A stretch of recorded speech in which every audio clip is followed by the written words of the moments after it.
जय जिजाऊ, जय शिवराय, जय शंभूराजे. गडकिल्ले संवर्धन प्रतिष्ठान महाराष्ट्र राज्य सादर करत आहोत शिवसाम्राज्याचे दिनविशेष. 22 जानेवारी इसवी सन 1677 छत्रपती शिवरायांनी हुसेन खानाचा पराभव केला. हुसेन खान मियाना पठाण जणू दुसरा बहलोल खान अशी त्याची ख्याती. वृत्तीने कजाक, मोठा लढवय्या. जुलमी अधिकारी मियाना बंधूंच्या अंमलाने गांजलेल्या कोप्पळ प्रांतातील रयतेची हाक छत्रपती शिवरायांच्या कानी आली. सरनोबत हंबीरराव मोहित्यांच्या हाताखाली महाराजांनी फौज रवाना केली. येलबुर्गा जवळ मोठी लढाई झाली. मराठ्यांच्या तुलनेत पठाणी सैन्य संख्येने जास्त असूनही मराठ्यांनी निकराचे युद्ध केले. 6 प्रहरात कुल फौज बुडवली. हे सभासद बखरमध्ये आढळते. हंबीरराव, धनाजी जाधव, नागोजी जेधे म्हणजेच कान्होजी जेध्यांचे नातू, सर्जेराव जेध्यांचे मुलगा आदींनी पराक्रमाची शर्थ केली. लढाईचे पारडे फिरले. हुसेन खान पळून जाऊ लागला. तेव्हा तरण्याबाण नागोजी जेध्यांनी आपला घोडा पठाणाच्या हत्तीवर घातला. हत्तीची सोंड कापून हत्ती जेर केला. घाबरून हुसेन खानाने सपकन बाण सोडला. बाण नागोजींच्या कपाळातून घुसून हनवटी फोडून बाहेर आला. बाण काढताच नागोजींचे प्राण पंचत्वात विलीन झाले. त्यांची पत्नी गोदूबाई जेध्यांच्या गावी सती गेली. मियाना बंधू कैद झाले. नागोजी जेध्यांच्या हौतात्म्याची बातमी ऐकून महाराज गावी जेध्यांच्या सांत्वनास गेले. प्रतिवर्षी 1 शेर सोने देण्याची मोहीम केली. 22 जानेवारी इसवी सन 1682 संत रामदास स्वामी यांची समाधी. शके 1603च्या माघ व 9 रोजी आपल्या अंगची भगवत भक्ती व ईश्वरोपासनेचे तेज यांच्या जोरावर महाराष्ट्राला प्रपंच विज्ञान शिकवून चेतना देणारे विख्यात संत श्री समर्थ रामदास स्वामी यांनी समाधी घेतली. छत्रपती शिवरायांच्या निधनाचे वर्तमान समजतात श्रींची इच्छा म्हणून रामदास आपल्या खोलीत गेले. त्यांनी अन्न खाणे सोडून दिले. फक्त दुधावर निर्वाह करून बाहेरचे हिंडणे फिरणेही बंद केले. शंभूराजांनी केलेल्या अनन्वित कृत्याची हकीकत स्वामींच्या कानावर आली. त्यांनी शंभूराजांना पत्र लिहून शिवरायांचे 8वावे रूप, शिवरायांचा 8वावा प्रताप, शिवरायांचा 8वावा साक्षेप भूमंडळी असा आदेश त्यांना दिला. दिवसेंदिवस त्यांची प्रकृती खालावीत होती. माघ व 9ला श्रीराम मूर्ती साष्टांग नमस्कार घालून स्वामी मूर्ती सम्मुख भूमीवर बसले. शेवटची वेळ येऊन ठेपली होती. समर्थांनी उपदेश केला.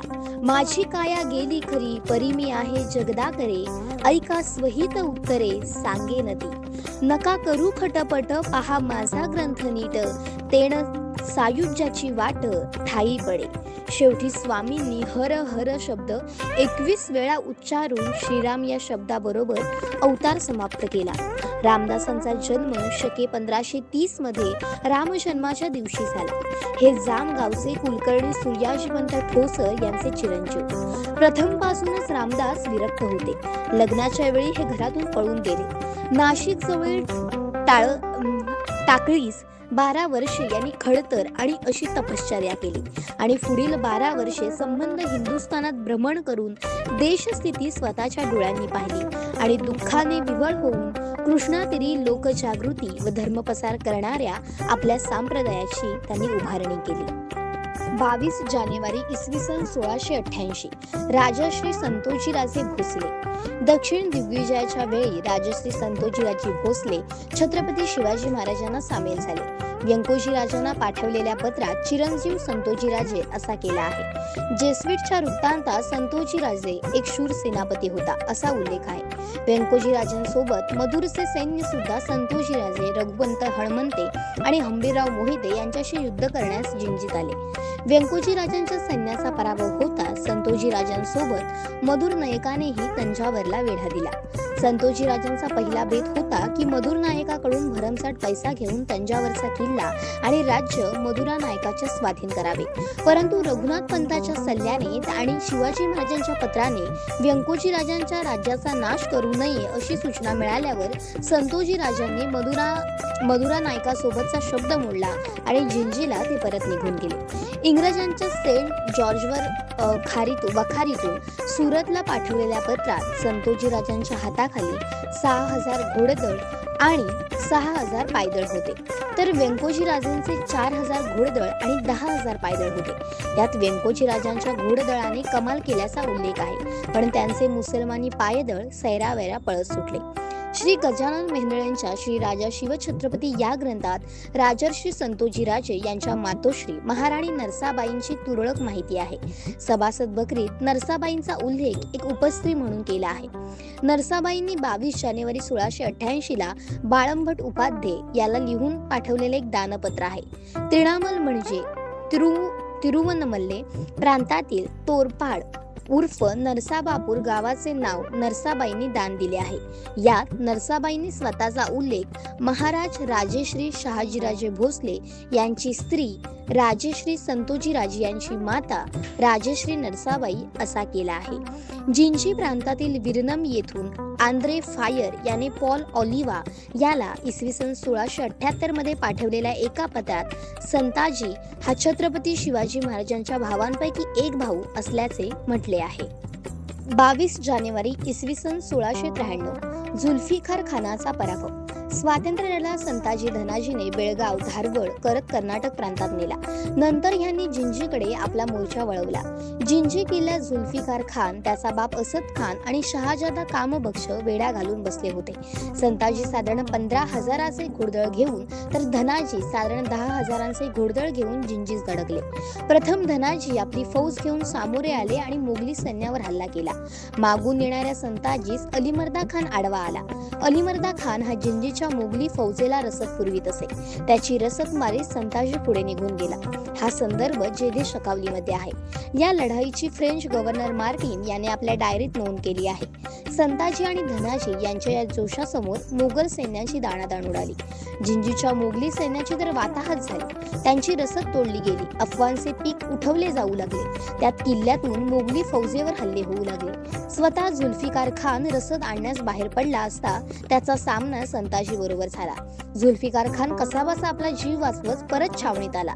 जुल्फिकार खानाने संताजीकडे वाट मागितली आणि जिंजीचा वेढा उठवण्याचा वायदा केला। 22 जानेवारी 1693 रोजी हुकुमाची वाट न पाहता मोगली सैन्य जिंजी सोडून वांदिवाश येथे निघून गेले। 22 जानेवारी इसवी सन 1732 अखेर वाड्यात राहायला जाण्याचा मुहूर्त ठरला। दिनांक 22 जानेवारी 1732 रथसप्तमीच्या मुहूर्तावर शनिवार वाड्याची वास्तुशांती थाटात करण्यात आली। वास्तुशांतीकरिता खुद्द श्रीमंत बाजीराव पेशवे साताऱ्यात छत्रपती शाहू महाराजांना आमंत्रण द्यायला गेले होते, पण काही कामानिमित्त महाराज येऊ शकले नाहीत। साताऱ्याहून अष्टप्रधानांपैकी काही जण आले होते। नव्या हवेलीचे नाव काय असावे याबाबत काही निर्णय होत नव्हता। शेवटी बाजीराव साहेबांनीच नाव सुचवले। वाड्याची पाहणी करण्यात आली। तो शनिवार होता। वाड्याची पायाभरणी झाली, तोही शनिवार होता। आज दिनांक 22 जानेवारी 1732 म्हणजे वाड्याची वास्तुशांती व गृहप्रवेश होतो तोही शनिवारच, म्हणून वाड्याचे नाव ठेवले शनिवार वाडा। असा वाडा बांधताना ज्या लोकांच्या जमिनी विकत घेतल्या होता त्यांना व इतरांनाही बाजीरावांनी वाड्याच्या आसपास जागा दिल्या व वस्ती करण्यास परवानगी दिली। ही वस्ती म्हणजेच पुणे कसब्याच्या शेजारची शनिवार पेठ। वास्तुशांती निमित्त मोठ्या प्रमाणावर अन्नदान करण्यात आले। पेशव्यांनी हा सोहळा मोठ्या थाटात पार पाडला। 22 जानेवारी इसवी सन 1739 मराठ्यांनी शिरगावचा किल्ला जिंकला। नोव्हेंबर 1737 मध्ये मराठ्यांनी पोर्तुगीजांच्या ताब्यातील या किल्ल्याला वेढा घातला। महिना झाला तरी किल्ला सर होत नव्हता, म्हणून मराठ्यांनी डिसेंबर अखेर वेढा उठवला। जानेवारी 1739 रोजी मराठ्यांनी पुन्हा शिरगावला वेढा घातला व दिनांक 22 जानेवारी 1739 रोजी गड मराठ्यांच्या ताब्यात आला। 1772 मध्ये मराठ्यांनी किल्ल्याची दुरुस्ती केली। पुढे 1818 मध्ये शिरगावचा ताबा हा इंग्रजांकडे गेला। 22 जानेवारी इसवी सन 1779 इष्टूर फाकंडा। मराठी शाहीमधील 3 फाकंडे म्हणजे कोल्हेराव म्हणजेच एकबोटे, मानाजीराव शिंदे व इष्टूर म्हणजे जेम्स स्टुअर्ट हे होते। कॅप्टन स्टुअर्टला मराठी लोक त्याच्या शौर्यामुळे मोठ्या कौतुकाने इष्टूर फाकंडा असे म्हणत। श्रीमंत रघुनाथराव दादासाहेब पेशवे हे पुण्याच्या पेशव्यांची गादी मिळवण्याकरिता मुंबईच्या इंग्रजांना जाऊन मिळाले व त्यांचे सैन्य मदतीस घेऊन पुणे दरबाराच्या सैन्याशी लढण्याकरिता इसवी सन 1778 मध्ये बोरघाटामध्ये आले। या युद्ध प्रसंगामध्ये इंग्रजांच्या वतीने जे रणशूर योद्धे प्रसिद्धीस आले त्यापैकी कॅप्टन स्टुअर्ट हा एक होय। यावेळी सर्व इंग्रज सैन्याचे अधिपत्य कर्नल इगर्टन ह्याच्याकडे असून त्याने आपल्या सैन्याच्या मुख्य 2 तुकड्या केल्या होत्या व त्यांचे अधिपत्य लेफ्टनंट कर्नल कॉकबर्न व लेफ्टनंट कर्नल हे या 2 नामांकित सेनापतीस दिले होते. ह्याशिवाय तलासासाठी पुढे चाल करून जाणारी बिनीच्या सैन्याची एक वेगळी तुकडी केली होती. तिचे अधिपत्य कॅप्टन स्टुअर्ट यांच्याकडे होते. पुणे दरबाराच्या सैन्याच्या वेगवेगळ्या तुकड्या केल्या असून त्यांचे सेनाधिपत्य हरिपंत फडके, रामचंद्र गणेश, बाजीपंत बर्वे, तुकोजी होळकर, महादजी शिंदे वगैरे नामांकित योद्ध्यांकडे होते. हे सर्व सरदार आपल्या सैन्याशी तळेगावापासून बोरघाटापर्यंत माऱ्याच्या जागा रोखून युद्धात सिद्ध होते. कॅप्टन जेम्स स्टुअर्ट हा योद्धा फार पटाईत असून त्या सर्व रस्त्यांची, घाट नाक्यांची पूर्ण माहिती होती. तो आपल्याबरोबर ग्रेनेडियर शिपायांची एक पलटण व थोडासा तोफखाना घेऊन तारीख 22 नोव्हेंबर रोजी मुंबईहून निघाला व आपटे नदीपर्यंत येऊन तेथून दुसरा मार्ग घेऊनच बोरघाट चढून वर येऊन पोहोचला. तारीख 25 रोजी त्याने खंडाळ्याच्या उंच टेकडीवर आपले निशाण लावले. कॅप्टन स्टुअर्ट याने खंडाळ्यास बराच मुक्काम केला. मुंबईचे दुसरे सैन्य व तोफखाना दिनांक 23 डिसेंबर इसवी सन 1778 रोजी पनवेलच्या मार्गाने घाट चढून एकदा खंडाळ्यास येऊन पोहोचला. इकडे मराठ्यांचे सैन्य व तोफखाना शत्रूंशी तोंड देण्याकरिता खंडाळ्याच्या आजूबाजूस येऊन माऱ्याच्या जागा रोखून युद्धात सिद्ध झाले. मराठ्यांच्या तोफखान्याचे मुख्य सेनापती भीमराव पानसे यांनी तोफा व बाण यांच्या प्रतिपक्षावर दररोज वर्षाव चालविला. मराठ्यांच्या सैन्यामध्ये नरोन्हा नावाचा एक फिरंगी गोलंदाज होता. तो तोफा डागण्यामध्ये अतिशय कुशल होता. त्याने शत्रूवर तोफांचा व बाणांचा असा मारा केला की प्रत्येक खेपे शत्रूंचा नामांकित शिपाई नेमका गोळ्याखाली सापडत असे. अशा प्रकारची निकराची लढाई चालू असताना कॅप्टन स्टुअर्ट याने आपल्या पराक्रमाची शर्थ करून व शत्रूंच्या तोफांचा भडीमार करून सहन करून कारल्यापर्यंत आपली फौज नेऊन पोहोचवली. त्या योगाने मराठी सेनापतीस त्याच्या शौर्याचा प्रभाव अलौकिक वाटून त्यांनी त्याची फार वाहवा केली व त्यास कौतुकाने इष्टूर फाकंडा असे अभिधान दिले. मराठ्यांच्या सैन्यामध्ये इंग्रजी फौजमधील ज्या गुप्त बातम्या येत असत त्यामध्ये इष्टूर फाकंड्याच्या शौर्याबद्दल, धैर्याबद्दल आणि युद्ध चातुर्याबद्दल फार प्रशंसनीय उल्लेख असत.